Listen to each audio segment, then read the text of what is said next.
show? We doing a show? We got Beetlejuice orders. We gotta block some people. We're gonna talk all about it, baby. Been telling people for months. We've got Chico's mad. We've got a good show today. We're talking pinball. We're talking what's going on, everybody? How's everybody doing? Are we doing this? Are we doing this? Are we going live? I think we're going live. I think we are live. We are live talking about pinball. Everybody, how's everybody doing here? How's everybody in the house? Everyone's got their pinball orders. It's, look, it's a good life. It's a good life. I look out into this universe, thrusted out into the galaxy to be able to talk about pinball on a weekly basis to a captive audience where we understand everything happening in the pinball world. We understand how many companies there are. We understand what the new games are. We have like this frame of reference to something that unites us as human beings.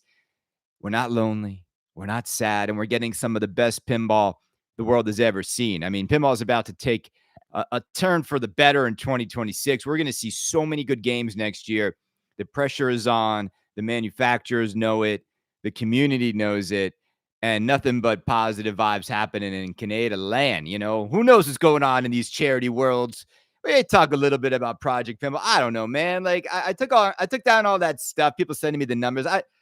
I'm not going to die on that hill. I'm not going after a children's charity. It's not what we come to pinball to talk about, really. But we're going to talk about all the new games. We're going to talk about what's going on around the pinball horn, and we're going to, do what we always do best. We give a place, a safe place to come and just share your opinions. Nobody's nasty, nobody's mean, nobody's threatening people, nobody's calling people, jerked. I had to block someone for the first time in a long time. Someone just got real bitter. We'll talk about that a little bit on this show. Look, I'm all for discourse. I'm all for people coming into Casa de Kaneda and speaking your mind. But if you keep insulting me, you're gone. You're gone, Chico. It's that simple. It's that simple. The Kaneda Pinball podcast on Patreon is one of the most fun groups in all of pinball. We are now we've done amazingly well in terms of getting more people back into the Kaneda fold. We're now at over 700, I think, and 8 or 9 subscribers, which is really great. We dipped all the way down to 650 when there was just a lull. It's who wants to pay to hear a guy talk about Dungeons and Dragons? Who wants to pay to hear a guy talk about King Kong in the market or Dune, right? The second the game started to get more exciting, people started to come back and back and back. No, it wasn't Donk. You're a jerk, Kaneda. I love it. I love it. Fizzy, how's it going, brother? Fizzy, he just hit me up earlier this morning. He's like, I want to get on the list for the next spooky. Calm down, people.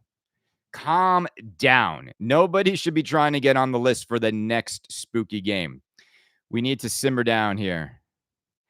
It's stupid. It's a stupid thing to try to go do. And it's, what's crazy for me in my world is it's 10 o'clock in the morning.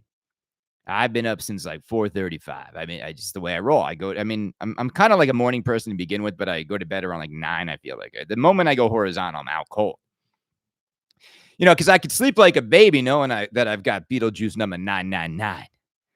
And I also got Beetlejuice's 1 through 5 Kaneda editions. Everybody's wondering, what's he going to do with these editions? Well, I'm not going to auction it off. That's for sure. You spoke very loud and clear, everybody here. Auctioning off these machines is not what you want me to do, so I won't do it. I won't do it.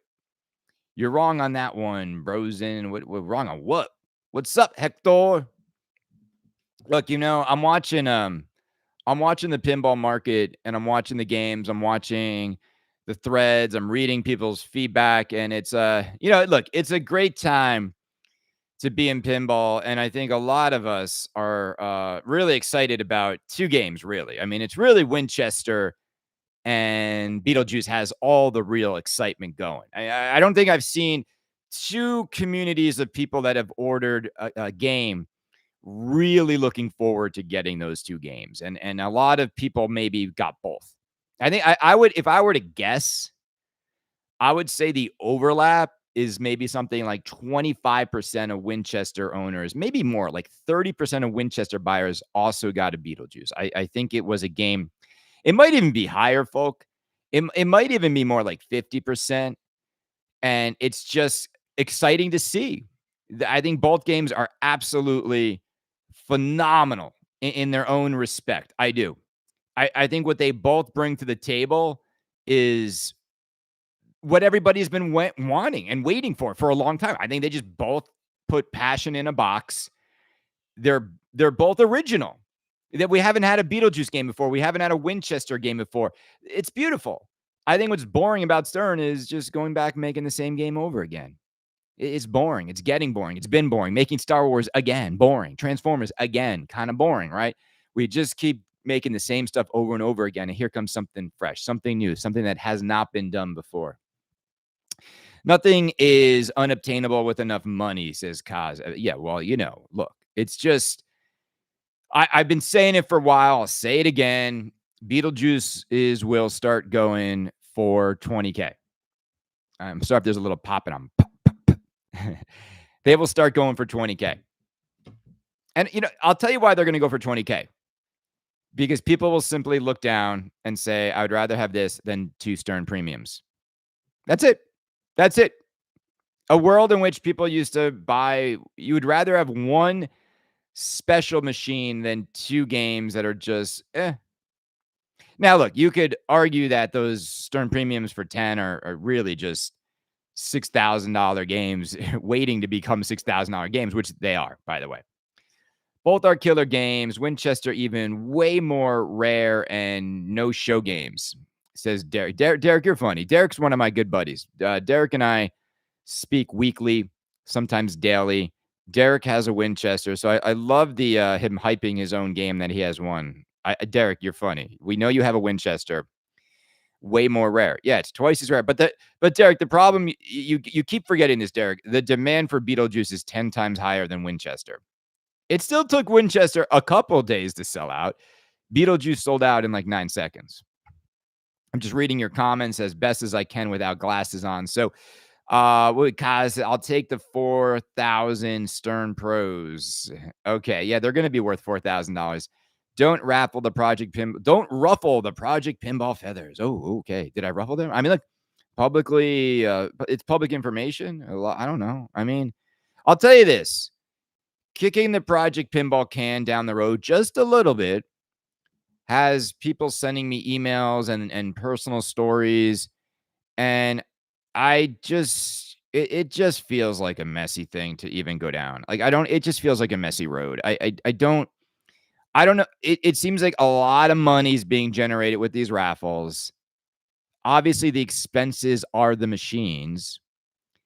But I think there's just a little bit of like but where's the rest of the money going? Because if you think about the amount of raffles they've done, and on average, if the games are like $7,000, there's like a big gap between what the games cost. I get, look, servicing, I get it. Like, I don't even care. Like, I'm not here to go down this road. I don't buy Project Pinball raffle tickets. I don't just something about I think everything they do is like legit, but I think the raffles are where it gets a little shady, where all that money's going. That's just my take on all of it. Is when you start generating all that money with like 6 Beetlejuice games making almost $150,000 in revenue, minus the cost of the games, it's a lot of money. It's a lot of money.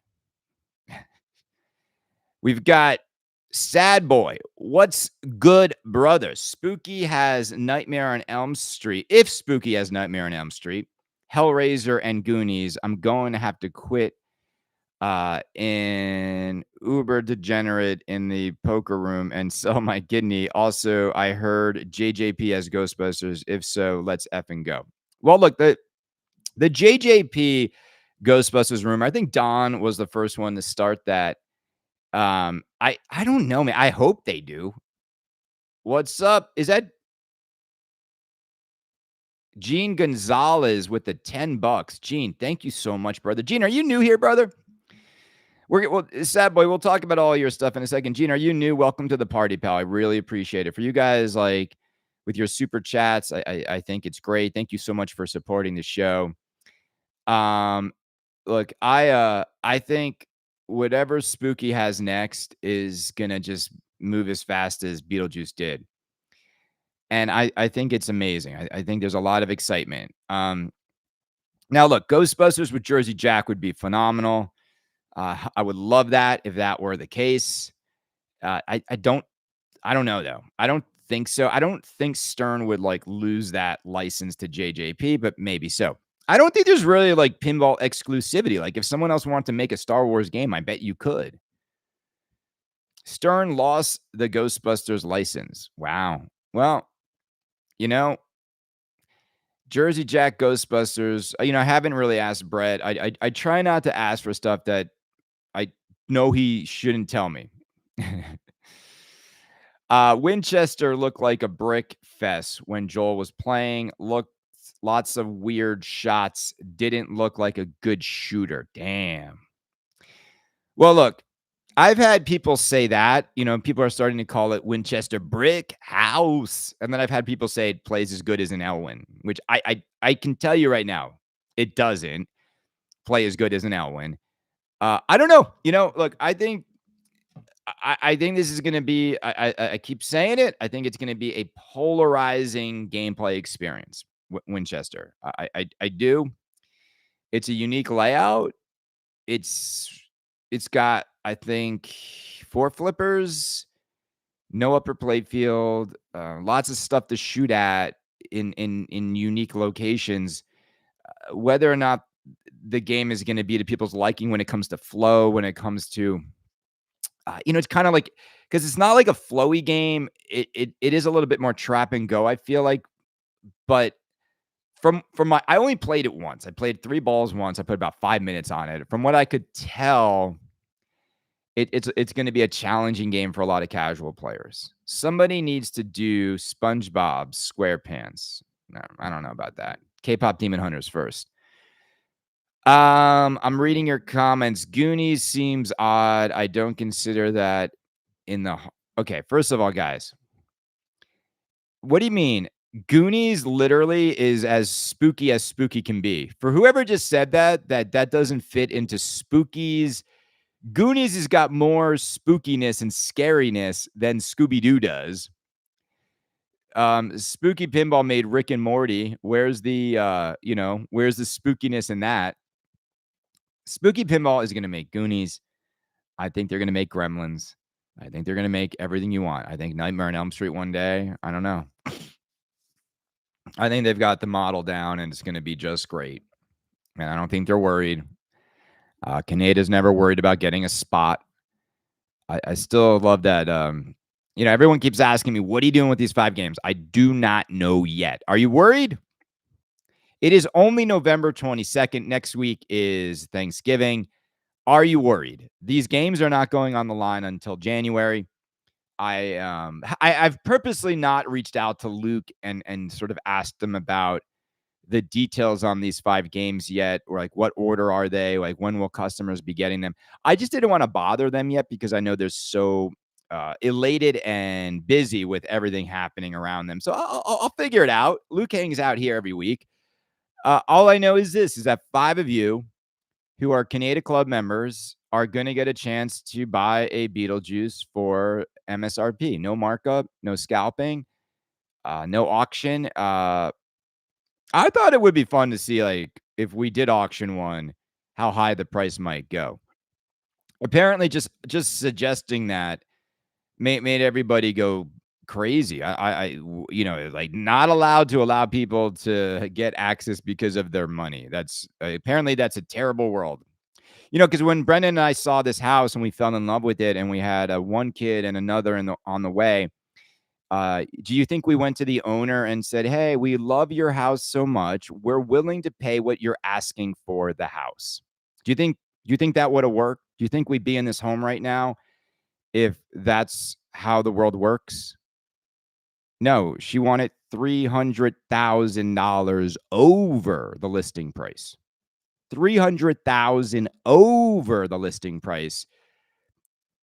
And that was the take it down number she wanted. When we offered that, she got 4 other offers on top of that cash. So even if people want to pay over, only one person got it. We got it. Never selling this house. I love this house so much. It's worth every penny. Project Kaneda. Oh man. Well, that's the thing. But you guys forget when Spooky Pinball has an MSRP of 9999, that's a manufacturer suggested retail price. You guys forget what the word suggested means? Suggested. They're suggesting people pay $10,000 for Beetlejuice. But I can guarantee you right now, there's about 50 guys out there that would happily pay 15 to get one today. And there's a few guys that would probably even pay 18 if 4 people wanted that one game and had a lot of money. So I don't understand why there's so much anger and there's so much vitriol, but it is what it is. I don't even, you guys want to live in fantasy world and get these games, fine. I'll oblige you for a moment of suspended normality, if you will. What are you wearing? What am I wearing? Pokemon. No, Doraemon. It's my full kit. If you don't know what Doraemon is, he's a robotic cat from the 31st century. Comes back to help a little boy. It's amazing. What's going on, gang? Let's read your comments. All right, so we got Walking Dead waiting on licensor approval. Is it just me, or like every day that goes by, I could care less about the Walking Dead remastered?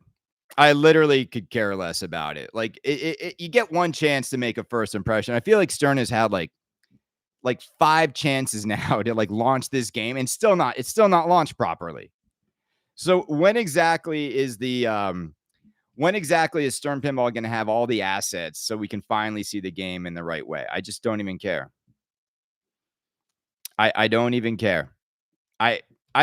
We've seen the game. And from what we can see in the new game, it's just the old game with newer animations. I don't find it, watching the Spooky stream this week, I was like laughing how much better Spooky covers. The majority of the time, Spooky is covering their full screen with the clips, and Stern still can't figure out how to do that. I mean, the fact that they're going back to AC/DC next year, gang, can you talk about who wants more AC/DCs? I really don't get it. I really don't get it. I'm still happy with my original if I had an original Walking Dead, I would not be upgrading. I just don't think the experience on this machine is going to make you like need to upgrade. Can I win one of your raffles if I already secured a Beetlejuice? Says Daniel. Well, now you can't. You should have kept that a secret, Daniel. Now everybody knows that Daniel Donnell has a Beetlejuice already. So if we get his name, he doesn't get to buy it. Thank you for letting us know. Anyone else want to be honest? I feel like that's like the latest thing is like everyone's just trying to get, kind of judge everybody on some like moral level about whether or not scalping is a good thing or not. I think a lot of butter cabinets are going to sell. Like butter really does show off the art, unlike anything else. The butter is the way to go, people. This game is a masterpiece. You're really going to want to load it up with everything: butter, topper, everything. I would not go cheap. Even if your games are in between other games, go with the butter. Trust me. Plastic ramps in a remastered. I don't. Weren't the original ramps plastic? So were they not? Were they? They didn't change the material of the ramps in The Walking Dead, right? They always were plastic. You should give one spot to a person who can document the most losses realized from new in-box purchases. I can't even read. New in-box purchases. So you want me to hand value to someone who's lost a lot of money? I mean, it's Neil McRae has lost the most money. Dude buys every Sternelli. You should give okay. No, I'm not gonna do it that way. Um, look, I really wanna say, we'll go back to all the games in a second, but I've had a really good week. We won the Home Depot. Super excited. I went down to Atlanta to pitch the Home Depot a few weeks ago, and, uh, right on the eve of my organization being acquired on Monday, to win a big piece of new business like that is great. It was fun being in the room with the individuals over at the Home Depot. They're great. They're great people. I really look forward to working on their business, and it's a great brand. I mean, I go to the Home Depot all the time. It's my go-to. I mean, you know what the funny thing about the Home Depot is? Like, you end up going back like 5 times in one day when you are trying to do a project. So that was a lot of fun. And then I'm also working on Star Wars and M&Ms for the 50th anniversary of Star Wars. So I've had a lot of fun this week coming up with ideas and getting back into stuff that is my wheelhouse. Sometimes I have to work on stuff that's not exactly my specialty. So it's good. It's been a good week. And, who knows what's going to happen, man? The world's changing so rapidly. All these companies are reducing their workforces and turning on AI. But in the end, how are you going to AI generate something like this monstrosity of creative man child? Like it's brilliant. This week was also like I never like blocking or banning people, but when you keep calling me names and insulting me personally, you're gone. You're gone.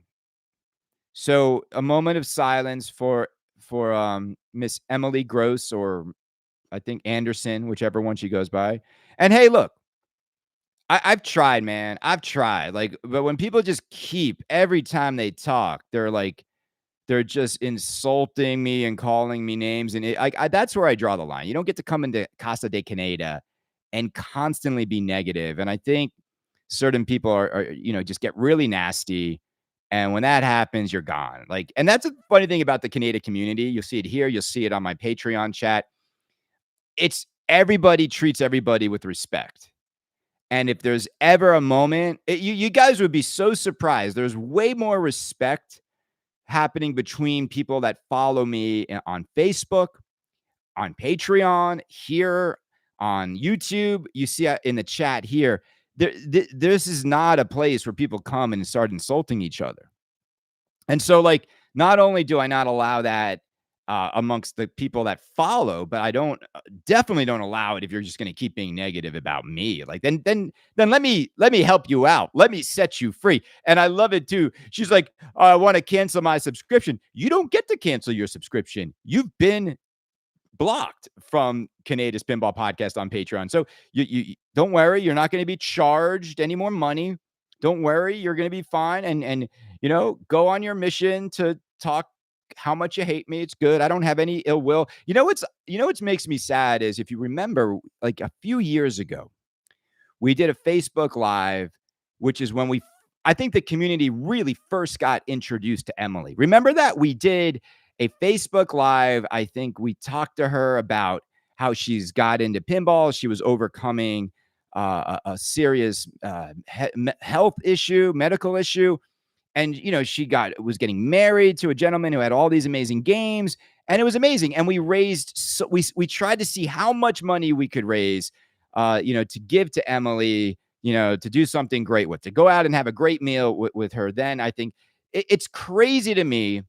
I don't know what I did between that encounter and then just the level of like anger and nastiness she's been throwing my way for a long time. So that's it. You just get you know, sometimes you just gotta let people go, man. Like, clearly something I do triggers her. I can't imagine what that would be, but it's just the way it is. And so we move on. And the Canada Club will be as strong as ever. And you just won't be missed if you treat me like that. Seriously, like, damn. And the thing is this, I work with mostly all women. I could absorb the the gamma rays of estrogen better than anybody, and I do. I absolutely do. I work with almost all women. I think my entire creative team in New York is like there's not a single guy, maybe one on the entire creative team. So it's like I ain't walking in there broing out with my crew. It's not like that. Like it's you guys are more my crew. So you dismissed her opinion a long time ago. A woman never forgets. Well, man, if that's the case, man, I think everybody has to be that. Emily, look, she's here on Facebook. Emily, welcome. You know what you did. Emily, no, I didn't. I said I posted the picture of the Project Pinball numbers, and you came at me in such a nasty way. So, look, I'm not going to block you here. You can hang out on Facebook, but I don't. The podcasts. There's plenty of other pinball podcasts. They'd love to have you. I don't need your $5. So, welcome to this Facebook Live. But yeah, I didn't do anything to you, but it is fine as it is. I gave all the money back to your Patreon. You tried to dog on Project Pinball Charity, and I wasn't having it. Who are you? Tried to dog on them? All I did was post a picture of their publicly facing numbers. And do you know, Emily, all the inner workings of Project Pinball and where all the money goes, Emily? And okay, Emily, let's put our big adult pants on right now, Emily. I emailed them for a comment just to ask, like, hey, like, can you clarify where the expense money goes? That was 2 days ago. They never responded. So I don't know what to tell you. Like, I gave them a chance to just like say something. Well, you know, but Emily, stop acting like it's just the Project Pinball thing. You act like that's the only time. You've been mean and nasty to me for like a long time on Facebook. And every time I say something, you know what it is, Emily? Let me break it down for you. You think I'm gonna do this right now. You think because I don't buy pinball machines and you think I don't play enough pinball and you think like everything I talk about in this hobby is the wrong way to talk about the hobby. That's what you think, right? Because I talk about the pinball like market. I talk about the community. I talk about speculating on the prices. I talk about, is Stern Pinball ripping us off? You don't want to hear any of that. You know why you don't want to hear any of that? You know why that doesn't interest you? Because you're not taking your hard-earned money to buy these games. So, boom, it's a lot different when you have to take $13,000 that you worked for and buy a Stern LE and lose $5,000 on it. And you don't want to talk about that. And guess what? That's what I talk about. And there are 30 or 40 other pinball personalities, podcasters, and entertainers out there that would much rather have the tournament talk that you want to talk about and the this and that you want to talk about. So it's that.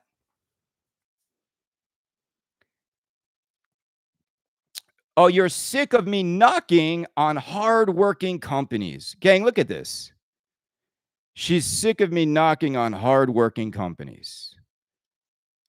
Emily, again, let me repeat something. These are pinball companies that charge an exorbitant amount of money for a toy.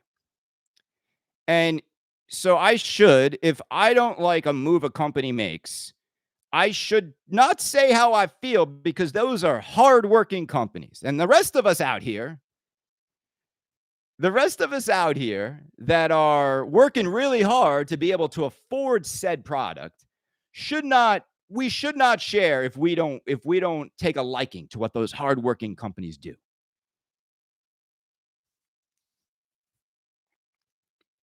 You know how hard it is to keep 55 machines running. You have 55 machines. Wow.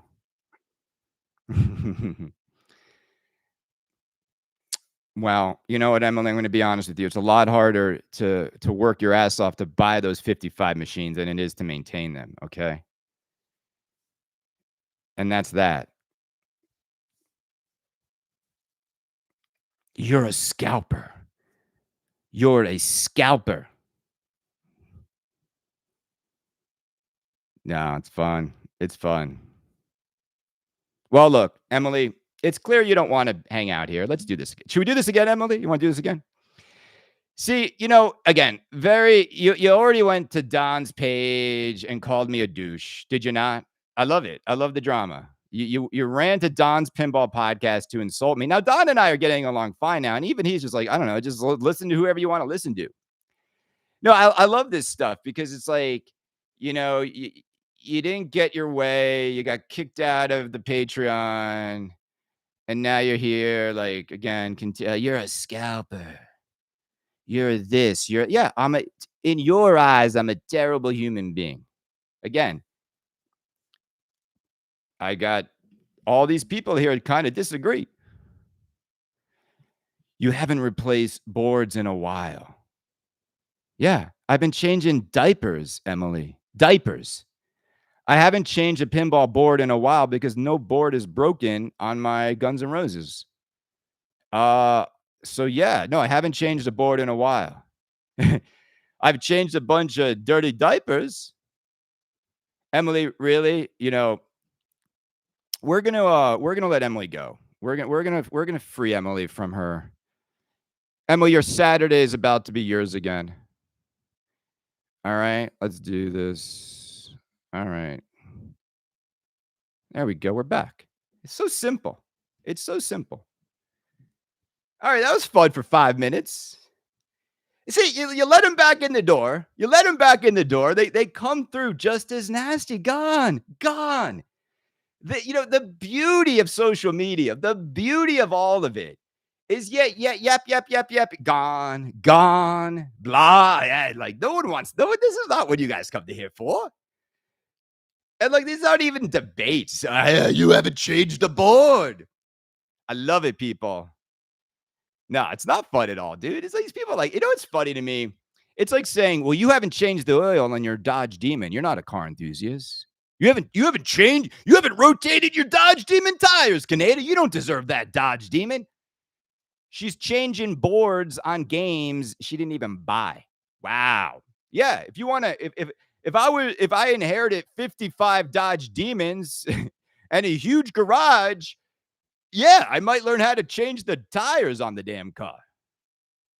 Let's talk about pinball. Christopher, you guys, all right. So we got right now going on this weekend is the Dutch Pinball Open. It's happening over there in the Netherlands. We don't talk about Dutch right now. But the thing is this.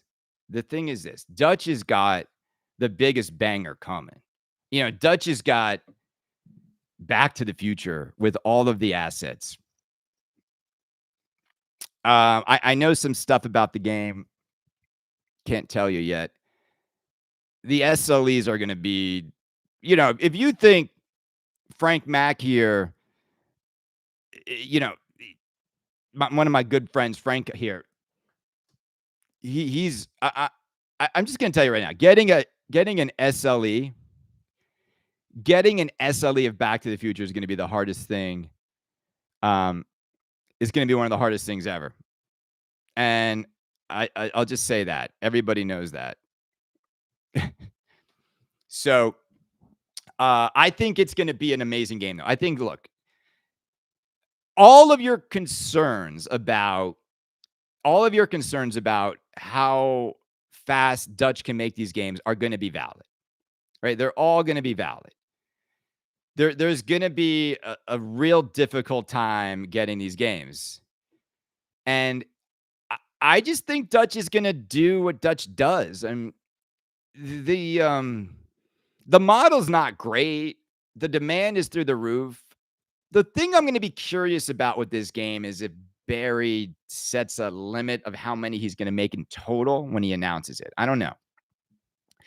But look, it's been more than 10 years. It's been about 12 years of the Big Lebowski, basically. I mean, you got to remember, though, for those of us who have been in this hobby for a long time, I want to say about 5 or 6 of those years, I want to say maybe 6 of those years, the game was not even in production. The game was frozen with their whole ARA scandal. Remember that? Like the vendor wasn't paid.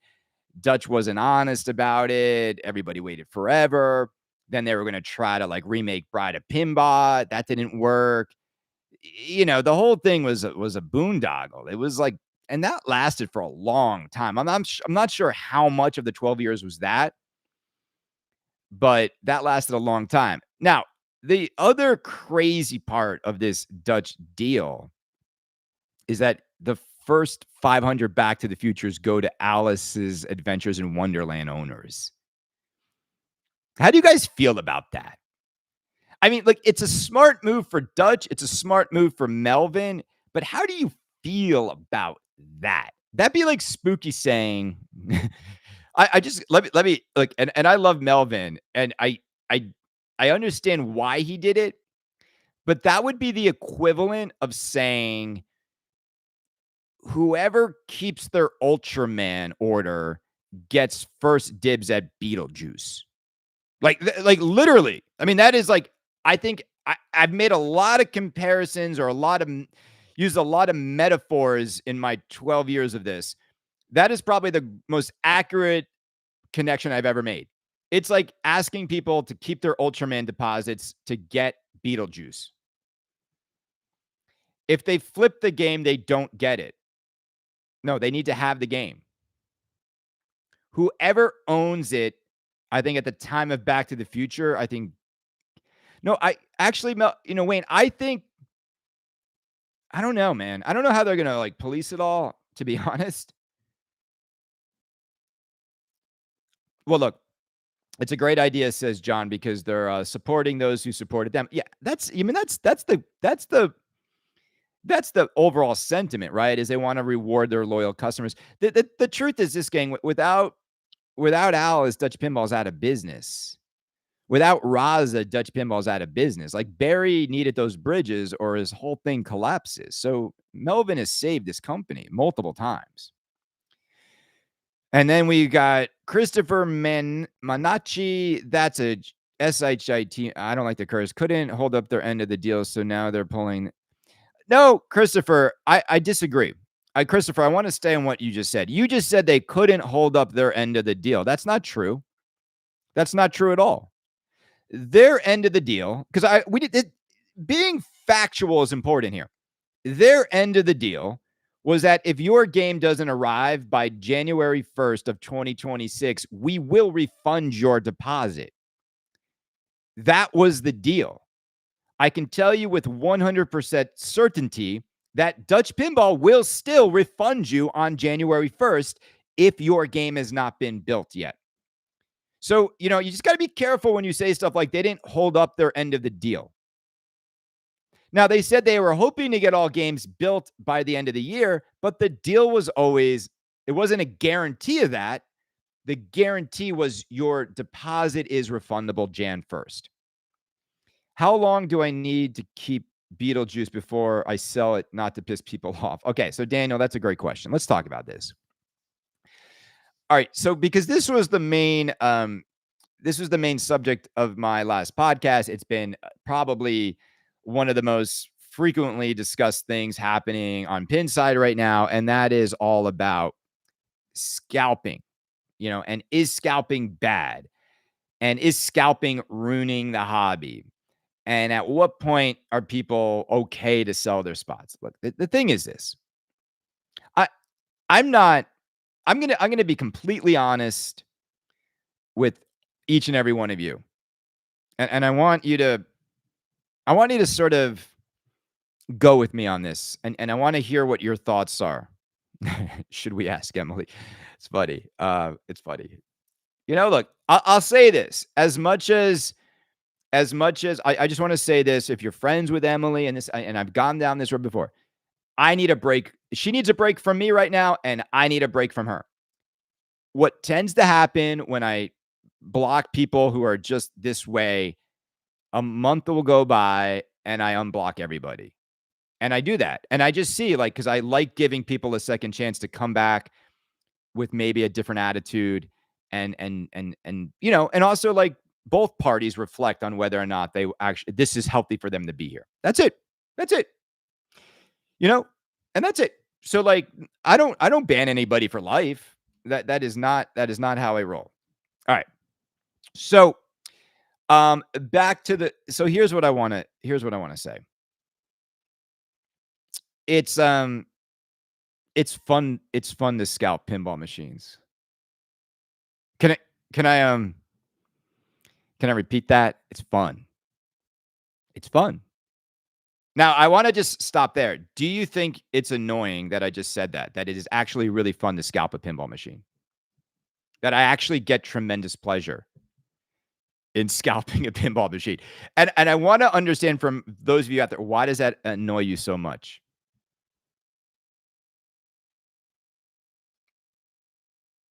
More fun than playing them? No. No. But John, what's fun about scalping a machine is like oftentimes you can scalp a machine and then the machine you end up playing cost half as much money. Who wouldn't want to do that? Who would not want to do that?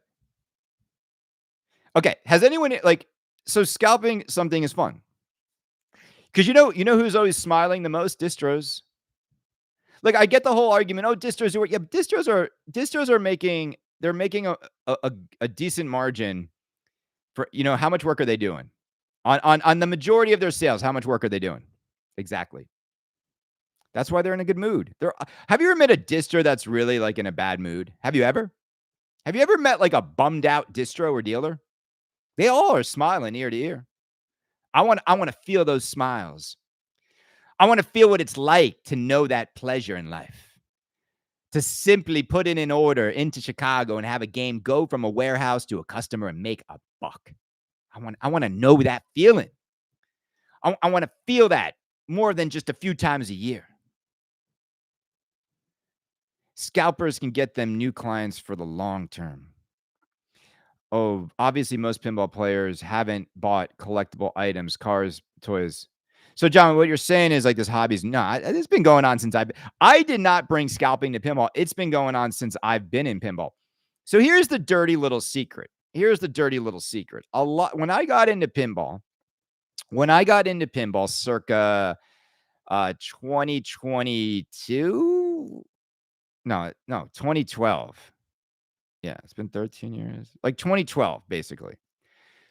Here's what was going on. Here's what the scalp was. A lot of like the frequent buyers, a lot of those guys were in good with dealers and distros, and there weren't nearly as many dealers and distros. There weren't nearly as many people in the hobby, and there weren't nearly as many LEs of everything. A lot of people had like these deals with different dealers and distros who were drop shipping games, and they were literally some of the collectors were actually getting pretty much the at cost price for the game. Everything was moving. It was easier to like move all the allotments in and out. It's maybe some games are moving good today, but not like it used to be. Like it used to be much easier to move all your inventory. And then so these guys would buy these LEs. They would be paying less than MSRP. And then they would be, scalping them. They would play them, but then they would always make money on everyone to make room for the next one. And it was like this, cycle of contempt, if you will, of constantly like trading over, but always making money, never losing anything on anything. Times have changed a lot. All of this changed in COVID. All of it changed when LE prices went through the roof, and then the amount of LEs went through the roof. All right, so my thing is this. I think scalping is fun. I think those who have scalped really don't care what anyone else thinks. I think the buyer and the seller, when they're happy, they look at all the noise on Pinside and the people complaining as like, I don't know, just like silly. Because in the end, like it is what it is. Like I was reading on Spooky's face. Spooky did a great live about Beetlejuice, and I was reading the comments from one of their fan club members, and I did feel for the guys. Like, look, I wish in the future you would have made it easier for fan club members to get a Beetlejuice. I am a fan club member, and I tried getting through on launch day, and I didn't get one. And like he's like, maybe next time, and it's just like, if that's all you're gonna do, you're never gonna get a game. You need to be more proactive now. You need to be going on people's lists. I would even go further. I would go a step further. I don't think it's enough to just be on people's lists. I think gang, can we all like? I know I'm dressed like this, and I do it on purpose because I love being colorful in a very gray and boring world. The world's gone very dull. It's gone very, what is it, millennial gray. And I love standing out because I just feel like the world needs more color. So if you're ever wondering why I wear all this colorful stuff, I drive a bright red car, it's because I think the world needs more color. And so, um, the thing is, I lost. What was I saying right before that? I lost my train of thought a little bit. What was it? Where were we? Where were we? Someone like roll back the tape. There are too many Beetlejuice scalpers. Okay, I was talking about the guy. He got locked out. He got locked out of the fan club. Okay. Oh, yeah. Okay, I remember what I was going to say. Ready for this? Why do you think? Okay, let's. We're big boys again, right? Okay, scalping is fun. It is fun. If you've ever scalped something and made more than you paid, it's fun. The second big boy thing I'm going to tell everybody right now is this. There's a reason why they're called dealers. Let's make a deal. They are individuals that want to make a deal. Okay. All the big boy cargo shorts on right now. Okay. So a dealer, and if all you're going to do to seal the deal, okay, let's can we be adults here? To seal the deal, all you're going to do is email them and say, "Can you please put me on your list?" Okay. Now imagine if I'm a dealer and I've got 10 guys being like, "Can you please put me on your list?" And I don't know why I'm giving them those voices, but then some guy calls me up to say, "Chris, how you doing?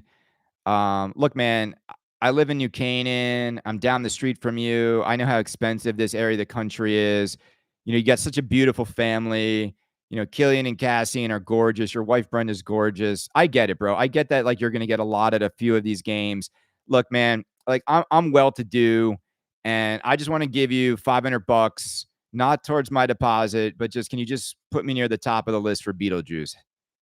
Okay. Can you put me near the top of the list? Like all these free. Okay. Who's going to get the deal? Who deserves the deal? And, for the people out there, they're like, it's not fair. Like, what world do you live in? What world do you live in? That doesn't work on the bigger spooky dealers. They have too many big long-term clients and locations. Well, but okay, JC 3737. Okay, so JC, if now the list is too long because you have too many long-term customers, then those long-term customers might have to adjust what they do to seal the deal. My way of sealing the deal was the longest way possible.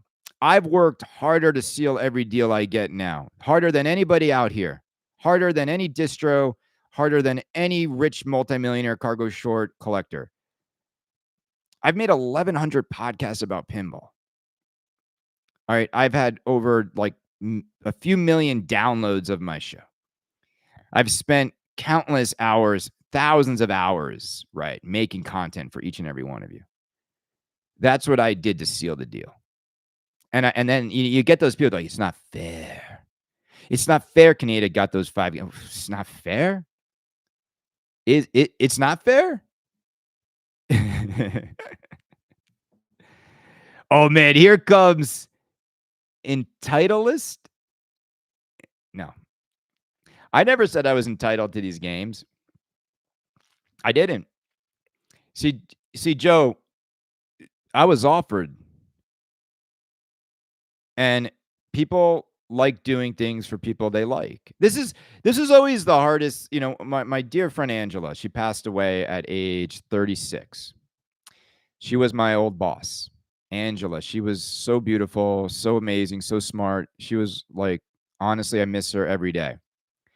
Every day I go to work, there's a hole in my heart for who she was and how amazing she was. And you know what she always said the hardest part of the job was when you're managing people? she's like, Chris, the hardest part of this job is like, you have to now act in a way where you're supposed to, on the surface, not show that you have favorites. Like you have your favorite people. Like you've got to treat everybody like you like them equally and you trust them equally and you want to do things for them equally. But that's not how the world works, right? We all have our favorites. You have your favorite pinball podcasters, you have your favorite relatives, your favorite friends, you have your favorite, whatever breed of dog. So people do nice things for people they like. And I think that's the part that people forget when people are like, why did he get some Beetlejuice games? Like, did people miss I would say, there's a reason why they sent me a spooky shill shirt. I've been touting what a success Beetlejuice is going to be for 6 months, telling everybody to get on a list, telling how I thought this game was going to be did people miss all that?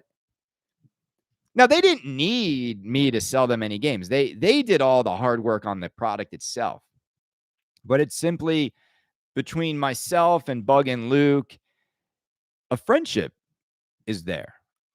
And that's beautiful. Like I have a friendship with Brett Abbas. I don't talk about it a lot here because I don't really care to discuss it, but I love what Brett's doing with JJP. I have a friendship with Melvin. I have a friendship, I would say like I have I have a respectful relationship with George Gomez. Absolutely. I have a respectful relationship with David Van Ness. I'm trying to think if like there's any pinball manufacturer that won't talk to me. It's just other than David Fix, but he's not in the game anymore. So that's the thing is like when people say like, oh, you crap on the there's nothing I really say about these companies that's pretty much not true. Now, there is some, that's the wrong word because it is very subjective. What we discuss on a weekly basis about pinball is a lot of it is subjective. But if I were to come out here and say that, see, this is the thing. If I say like a Stern LE is not worth $13,000, that's true. The reason I know that's true is that the secondhand market tanks on the game. If it was worth $13,000, then there would be demand to pay $13,000 for it that would last longer than like a week. So they don't make a product that people perceive to be worth that.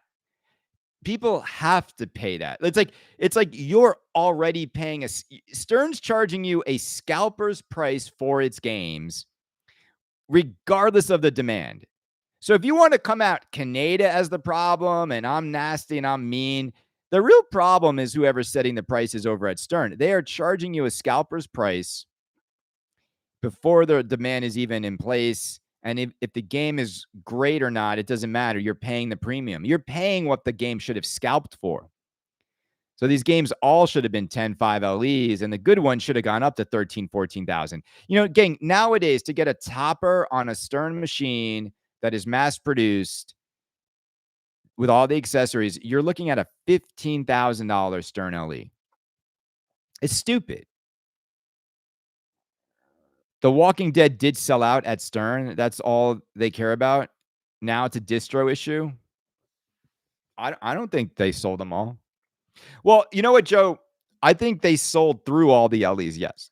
Because look, they've got this like mafiosa tactic to the way you have to buy these games. Like I'm not saying I have the answer for Stern and this distro dealer sort of the way they do business.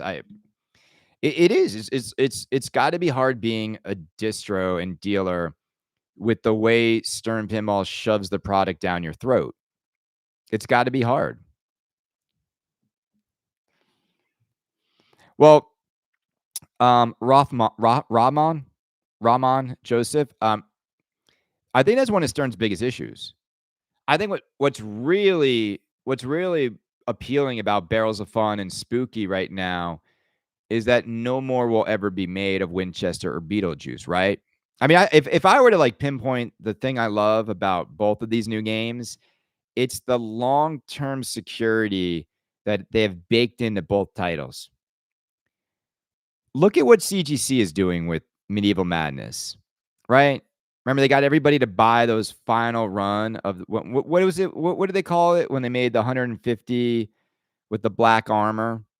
I forget the name now. All of a sudden, the something with it was like the King's Edition or like what was the name of it? You guys will know this better than me. The Medieval Madness black. Like what was it? Come on, someone knows the answer to this. Black armor, 150. The Royal. Thank you so much. The Royal Edition of Medieval Madness. So they do that. They get 150 people to bite.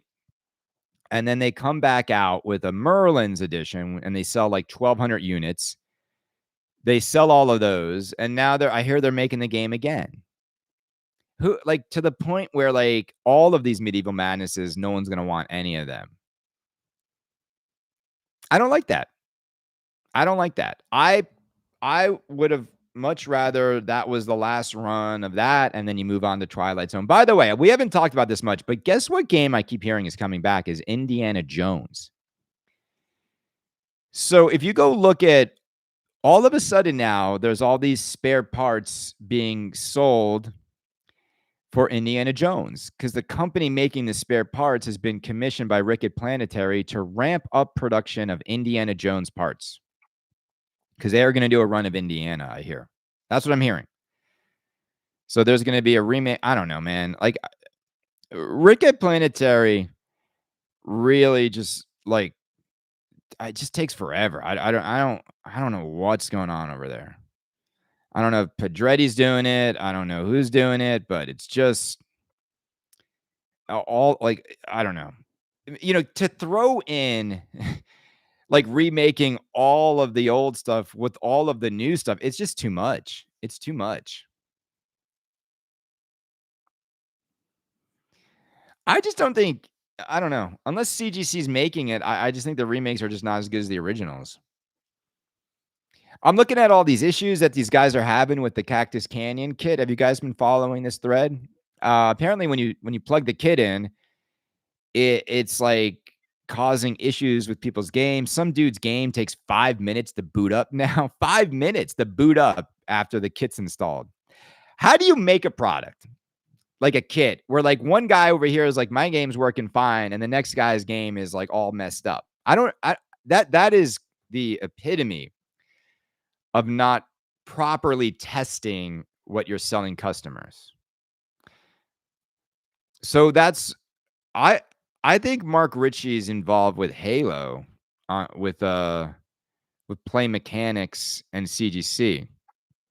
That's I mean that's been the forever rumor is Mark Ritchie's Halo. I don't know. I think what is a good guess is to look at what licenses Raw Thrills has and go from there because it's probably one of those. Mark Ritchie did the original. All manufacturers have that issue. I know a distro that has a couple Venom LE and under contract can't sell it under MSRP. Yeah. Well, like here's what you got to do. I mean, Zach does it right. You know what you do? You unbox it, you give it to Joel to play, and then you sell it the next day. That's how you do it. Also, like, come on. Let me ask you guys a question. Are you telling me that a distro can't just have a buddy? Let's be honest here. Are you telling me it's hard for a distro to have a buddy just go on Pinside and list the game for sale? How or on eBay or Facebook? You don't think distros are having their friends list their games that they can't publicly list under map pricing for sale? Like, come on. Like, again, put on your big boy cargo pants and your cargo shorts and make the deal happen. You know, sometimes I think the whole world has gone soft. You know, I was watching clips of like Macho Man and like the way we grew up with this sort of, you know, overly self-confident machismo to the world we're at now where people are crying and, like babies because someone scalped a pinball machine that they didn't get. Like either man up and get one or you know, stand in the corner and cry about it. That's the kind of way I look at life. I mean, life is very short. Be resourceful. And if you missed out, just pay more and get it. I've got to pay if I want to replace the tires on my Dodge Demon. A lot of these guys bought like multiple tires 6 years ago. The tires back then were like 500 a pop, so you're talking like $2,000. Now this guy wants me to buy his tires for $5,000. Am I crying like a baby? I don't know if I'm going to buy him. There's a comparable tire that Nito makes, but my point is this: is like, yeah, he didn't buy him to put on the car.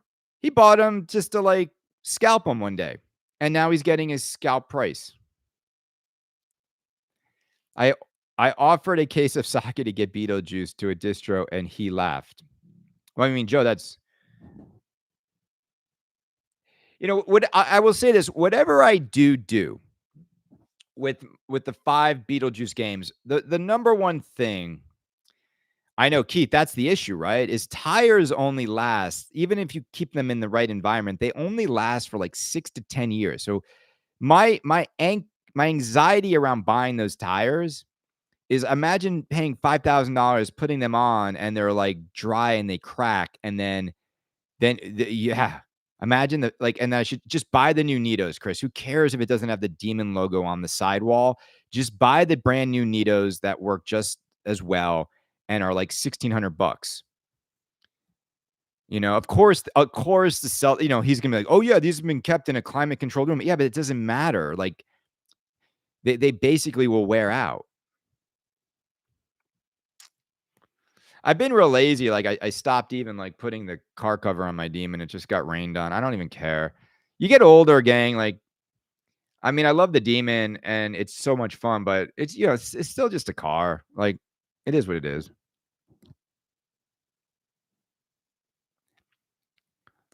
Yeah, I know. I'm gonna get the new tires. You're right.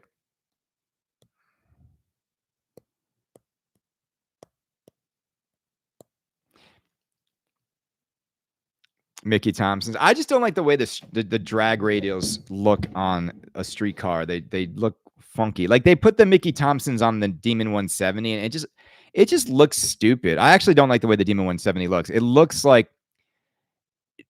too like a Guido prepped the car for like a Cars and Coffee show off session. It just doesn't look street. It looks track. Too much track.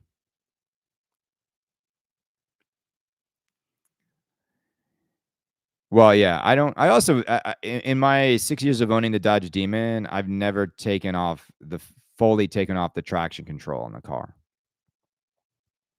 It's too much power, and this car, it lets you spin the tires, but if it starts to step out too much, it'll save you from crashing your car.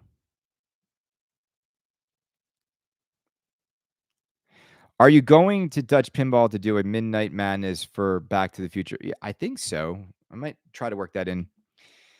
You know what I should do is I should try to go there on my way to Japan because I'm turning the big 5-0 next September, and Brendan and I are going to go back to Japan.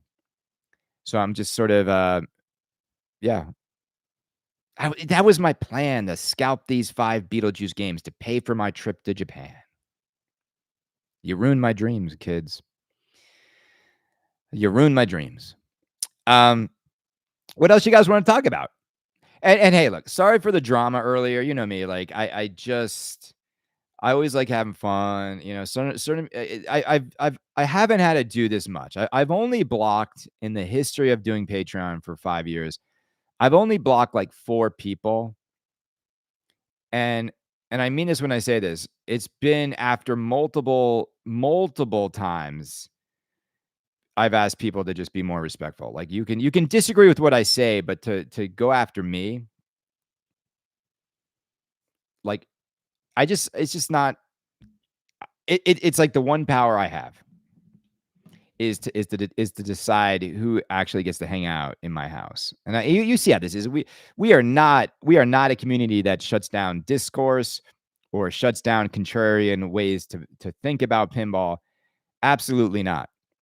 Yeah, it's funny too. I do think the Kaneda's Pinball podcast has been the most positive. I will say that I again, like, I just don't know the whole Project Pinball thing. I don't. I hear so many different things from so many different people that once it's like that, I don't even want anything to do with it because I just I don't I think it's a can of worms to try to open up, and I'd rather just stick to making fun of the Walking Dead LE price. Every time I see those heads on the slingshots, I'm just like, this is so embarrassing. I'm embarrassed for them. It's like they don't know what to do at Stern. They just really don't know what to do. They don't know how to like elevate because I just say this? I don't like the way the back box looks with the narrower speakers. Does anyone else feel this way with me? I actually don't like the way it looks. I don't think it looks better than I like the circular speakers better. I just think it like I look at the Beetlejuice with the smaller screen and the circular speaker grill. It looks so much better than just these tiny narrow. I don't like the way it looks. I think Jersey Jacks look great with the speakers up top, but I just don't like the way the new Stern platform looks. Yeah, they look really rectangular. They look like candy bar size openings. I just don't like the way it looks. I think you can do so much more with a circle. I think there's like harmony in the circle. I just think when you put cutouts and lights in a circle, everything just when the lights go around, then it just looks better.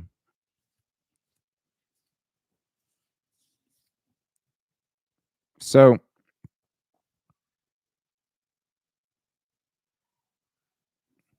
looks like everybody likes the circle too. How you guys doing otherwise? Guys, I'm gonna turn the floor over to you guys right now. Ask me anything basically. I'll answer any question you ask me. Like it can be pinball related or not. Yeah, I think the white rectangle looks terrible. It doesn't blend into the art. It doesn't blend into the back box. It just doesn't look good. Yeah, they don't. I don't feel like they don't use any of the bigger screen. Goonies is a pass for me. Goonies is an instant buy for me.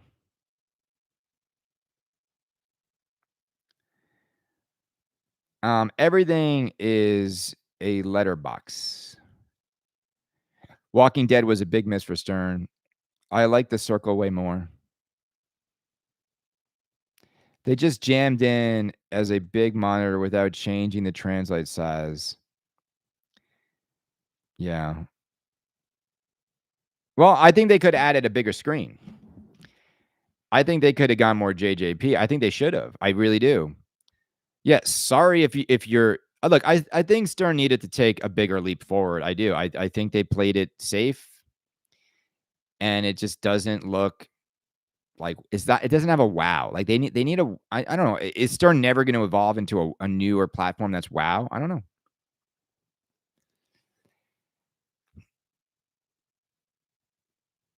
Yeah, I agree. The translate looks off now. It all looks off. It looks it looks like wonky.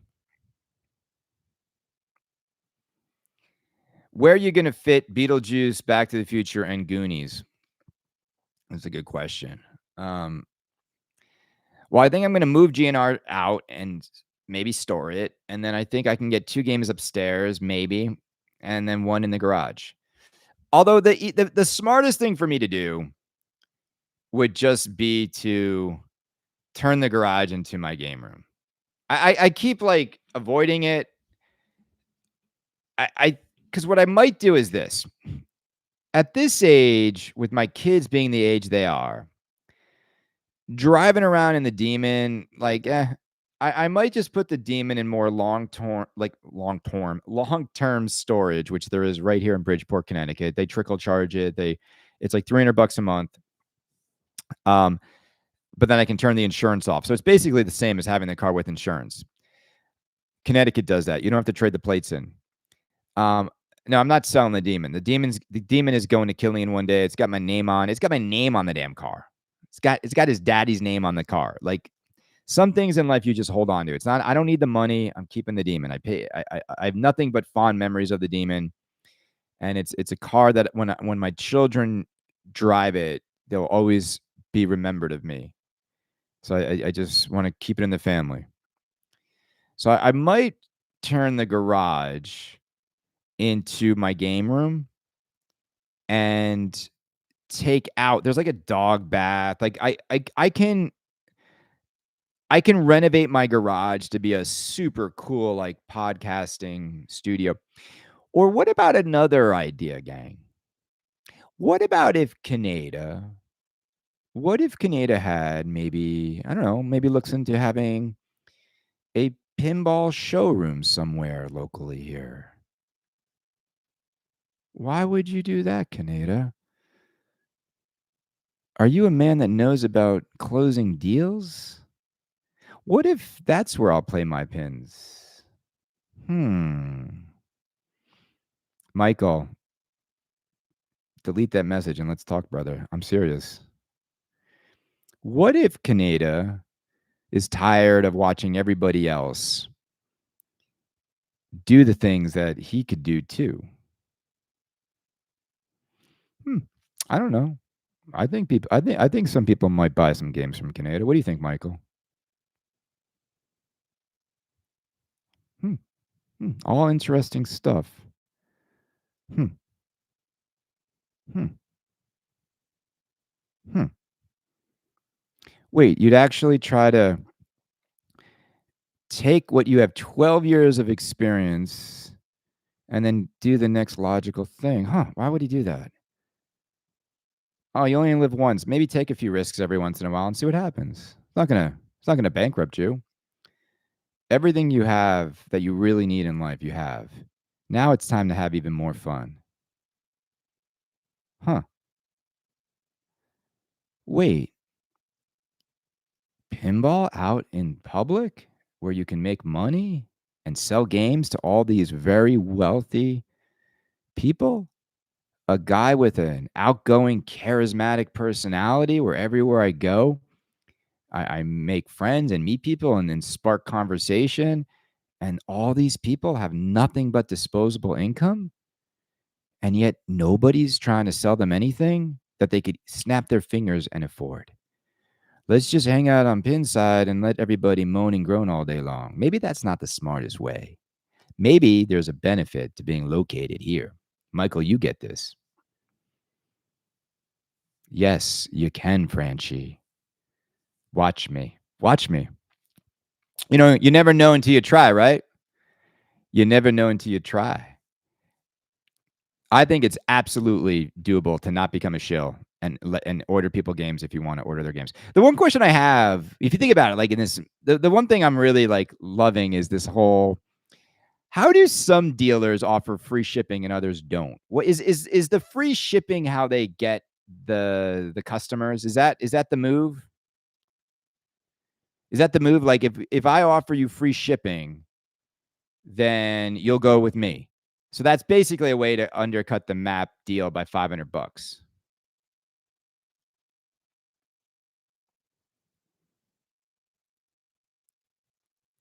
Hmm. Huh. Michael, you get it though. Michael, the thing too is like people just underestimate the power of still the door to door in real life sales of stuff. Like it's just everyone thinks like you need to have this like pinball show to do it, but it sure. But I bet the majority of people selling games are selling them outside of like their geographical area too, because there's not enough people there. But we got a lot of people here. It's very dense. So free shipping, no taxes. All right, let's do that. Let's do that.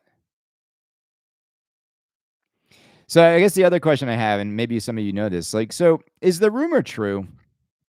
And I'll just ask this because you know me, I'm always going to be about transparency. I think it's absolutely comical that there's like hidden secrets of the dealers and distros.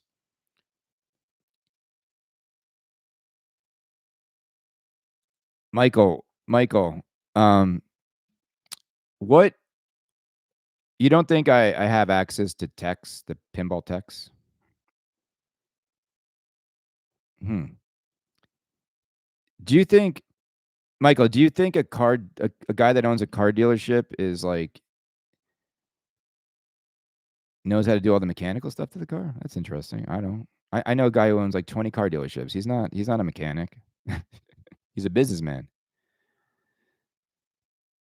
Um, so here's the thing. Is there a does anyone know this? Is there a warehouse? Is there a warehouse somewhere in Chicago that drop ships the games for dealers and distros? Like, are you telling me that when a dealer orders Harry Potter games, that all of those Harry Potters are sent physically to the distro and then on to the customer? Does anyone know the answer to this? Like, so all these you really think like that, like Mad Pinball is taking, if he orders 5 Walking Dead LEs, 10 premiums, and 6 pro, like he's taking delivery of all those games? I think he has to buy all those games, but I don't think he's shipping them until he has a buyer. I don't think they're all being shipped to him and then he's got to ship them again out. So this is just something I'm just curious. Like, yes, the warehouse exists, but they charge a pretty penny from what I heard. Yeah. But like, okay. Keith, how many games were in that warehouse at Flippin' Out's warehouse? I'm just curious. I really am just I right now I'm just information gathering.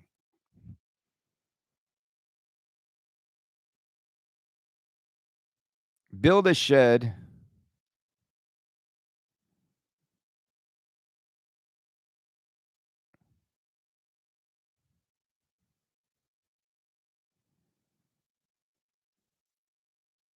Okay. Well, look, I'm just curious what everybody does.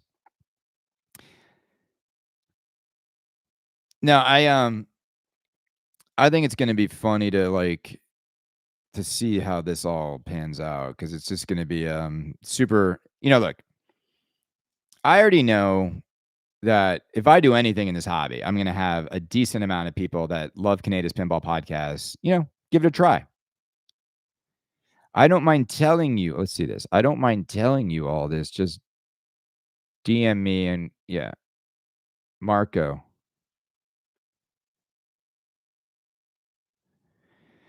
Who owns this warehouse, Marco?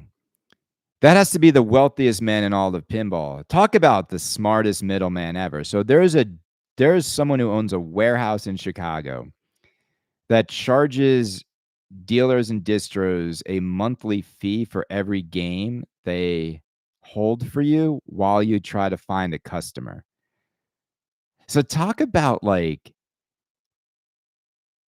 total like financial losses on games that have no demand because you're not only did you have to absorb those games because you don't want to lose your inventory, your allotment of LEs, but now you're paying a monthly fee to have those like Venom premiums just sit there forever.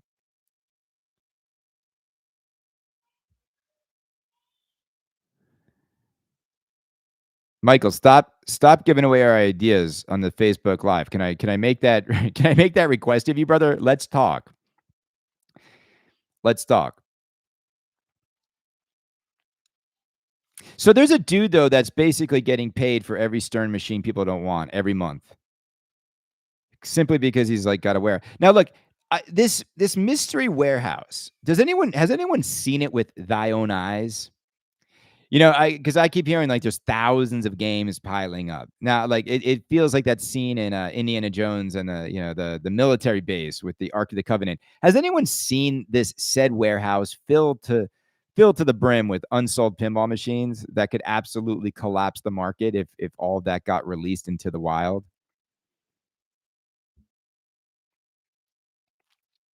Winchester Mystery Warehouse. No, I literally, you know what I love, gang, is like so much of this. I know that like CoinTaker has the inventory in house. I know that Automated has the inventory in house. So, Josh, you've been there. Did you take a picture? Do you have a Do you have a picture of it? It's surrounded by trucking companies. Does anyone have a photo of this like said mythological pinball dropship warehouse? Anybody?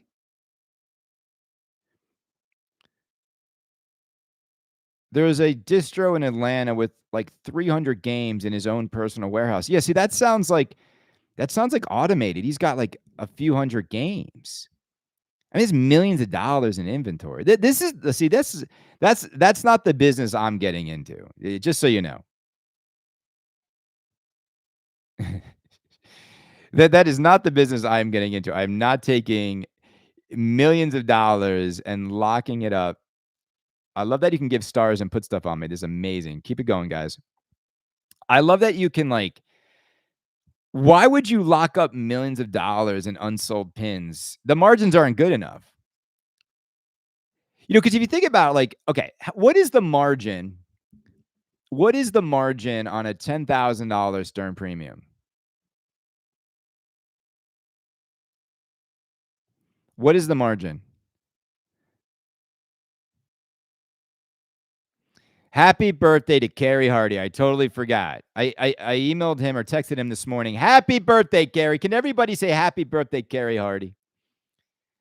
What's the margin on a Stern premium? You think $2,000 on a premium? That's a lot, no?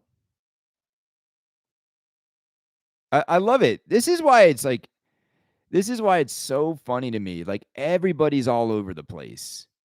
And yet, like I think the LE is. I heard the LE is like 2,300 or 2,500.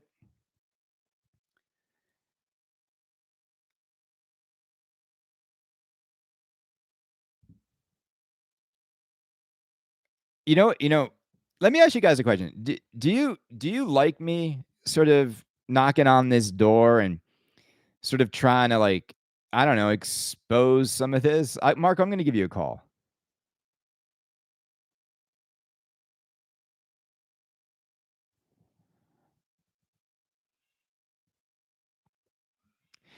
Marco, um Marco, I want to give you a call this week, brother. Because you know what, Marco knows this better than anybody. Like Marco's specialty. He's like, I want to learn from someone who knows what they're talking about versus asking the public to guess. Because it. So Marco, I appreciate it. Marco, can you can you DM me your cell phone number, brother? You can either DM Chris or Kaneda. But I would love to like I'll text you and then we can get a call going. This is great. Like, no, I'm not becoming a distro, but I may want to sell some stuff. I may want to sell some stuff. I may want to set up a little showroom. I may want to have a little spot in Connecticut. My little spot. Doesn't have to be big, but it's going to be fun. And it's going to do great because we need more stuff that's analog out in the world. We need more fun times in the world. We need more color in the world. Maybe Stern's onto something, right? Making these games so damn colorful. Like maybe we should be less critical of them because the world does need more color.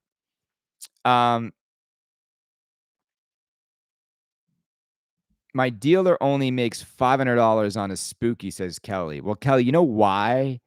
Because your dealer is probably getting his games from a distro, not from spooky. But I have heard that the spooky margins are, I think, the smallest. Where Stern gives a much better margin. Problem is, nobody wants the damn Stern game. Like not like they used to. Like the challenge with Stern is like when you're sitting on the Venoms and the John Wicks, I can imagine and correct me if I'm wrong, people, but I have to imagine that you can make $100,000 in one day selling LEs on a hot game like Jaws, and then be stuck with over $100,000 in unsold John Wick inventory so easily. I think that's, to me, I would say like that's the trick of the business. And the problem for Stern now is this is why I would rather be like Joe Newhart right now.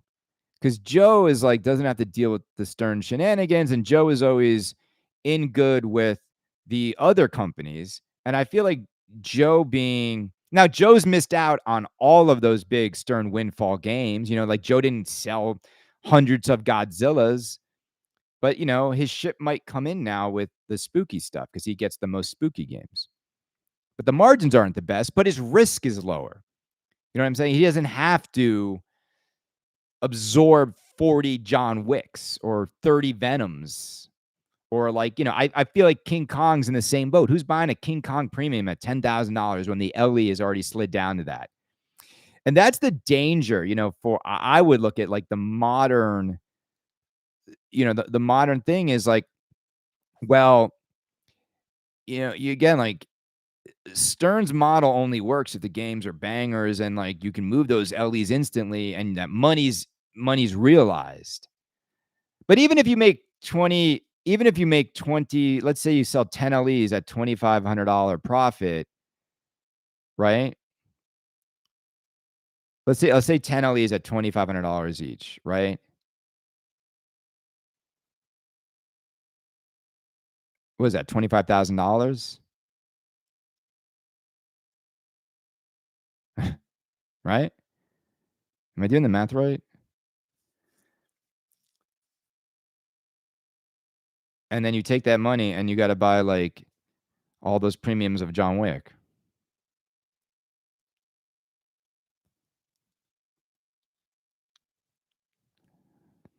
Well, look, gang, I want to say happy Saturday. This has been a fun show for me. I hope it was a fun show for you. Every week we get together and I never have notes.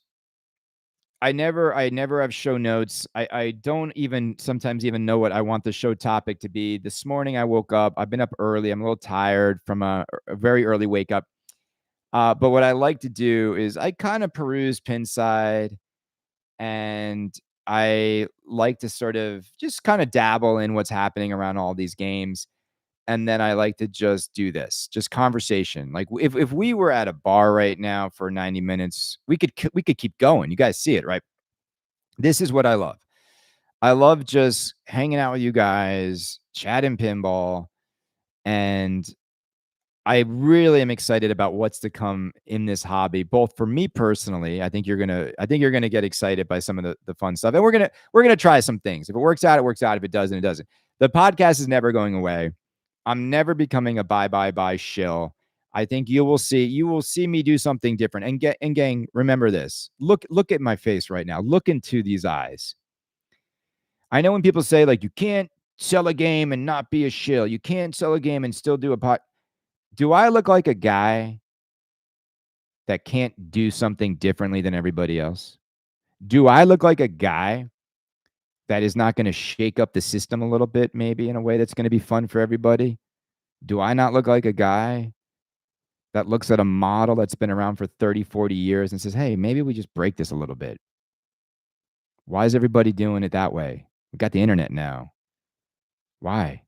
Yeah, I'll pay a little drop ship fee from a guy. Cool. But again, deals. I know you can't see my eyes. People who don't want a used game or don't know about Pinside or don't want to give a stranger 10K cash. Well, the good news is, man, you know what the good news is? I'm not a stranger to thousands of people that buy pinball machines every year. I'm not a stranger to any of them. They know exactly where to find me. They know they're going to get me. And they know, like, I won't stop until people are satisfied. You know that. I mean, if there's one thing you can say about me is I won't stop until people are satisfied. And customer service and communicate, it's what I do for a living. Nobody has more experience in customer service and communication than me. And I've watched this hobby have terrible of both. Terrible. Terrible. And it's crazy to me when I hear stories like I emailed CGC and haven't heard back for a month. Wait, what? What? Who do you even email over there? I don't even know who is even the person to talk to at CGC. When you deal with Kaneda, you're dealing with Kaneda. We've always been shaking up this system. You can't handle this business. Come on, Daniel.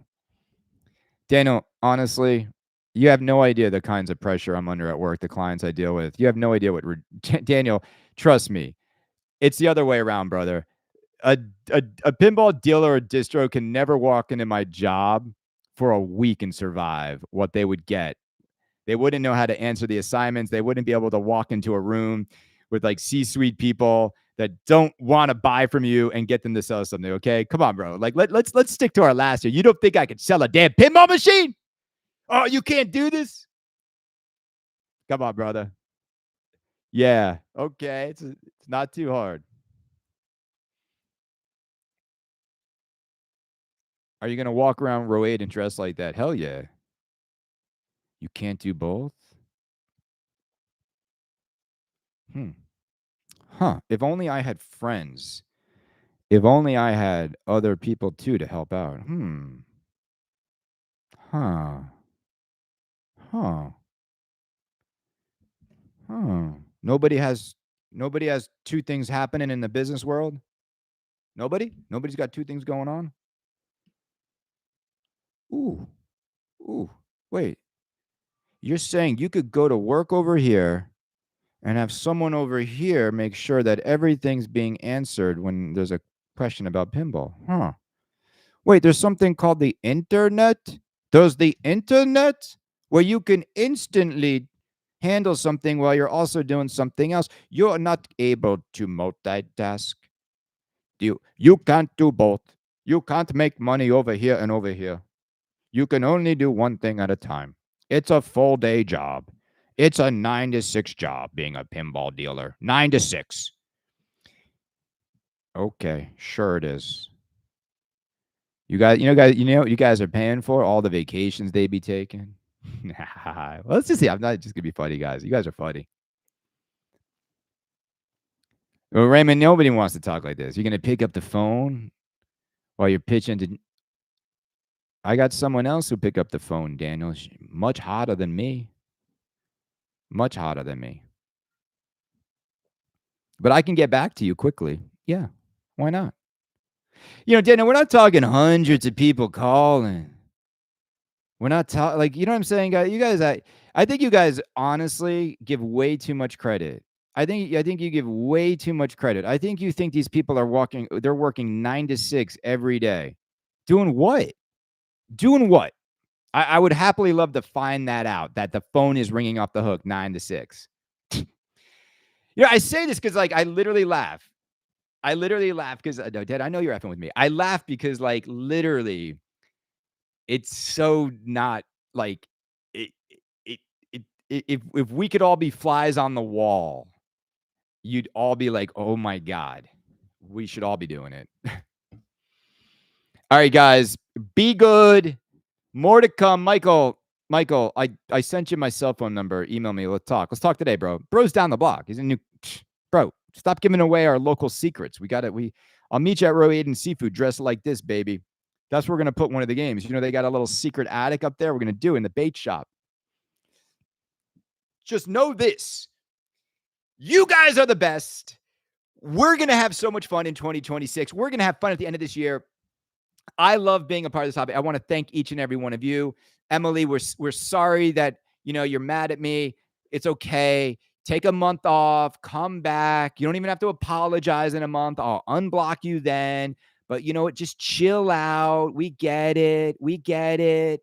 He's a jerk. He's a narcissist. We've heard it all. We've heard it all. But you got to admit, there's only one Kaneda's Pinball podcast. He does it every Saturday.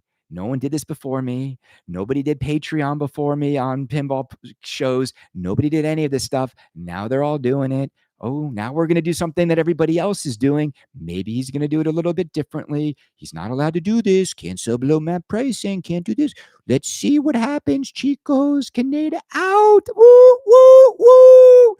Oh, dude, just wait. Wait till the boomer money transfers hands are going to be 10 times worse. We out.